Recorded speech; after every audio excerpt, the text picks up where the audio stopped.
Papa mummy के लिए best gift कारवा मिनी।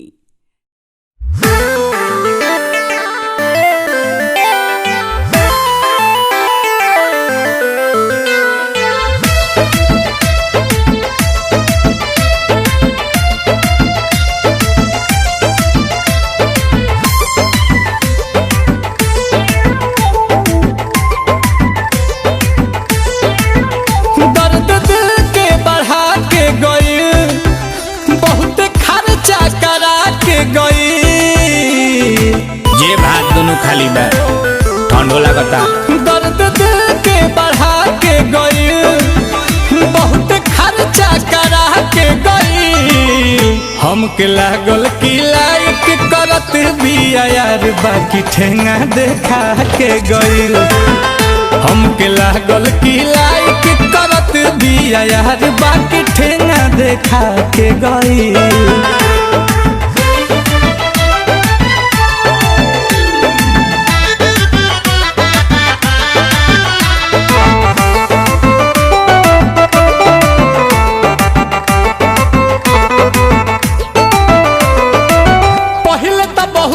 बनल भोली भाली, बाद में तो साफा निकल गइल जाली।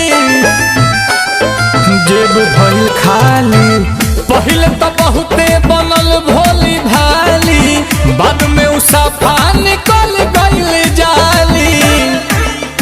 एगो चूमा चिखा के गइल, ज्यादा चूना लगा के गइल। हमके लागल की लाइक करत भी यार, बाकी ठेंगा देखा के गई। हमके लागल की लाइक करत भी यार, बाकी अंगूठा देखा के गई।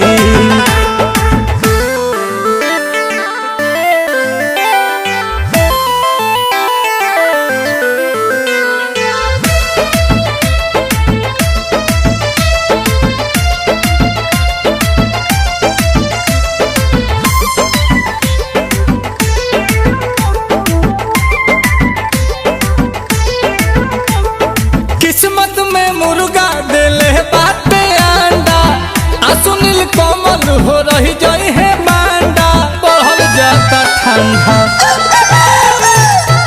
किस्मत में मुर्गा देले बाटे अंडा, सुनील कोमल हो रही जाई है मांडा। पहले टेलर दिखा के गई, कि अधवे फिल्म बना के गई। हमके लागल पसंद करत भी यार, बाकी ठेंगा देखा के गई। कि हमके लागल की लाइक करत भी यार, बाकी अंगूठा देखा के गई। बाद में जीहू बिरा के गई।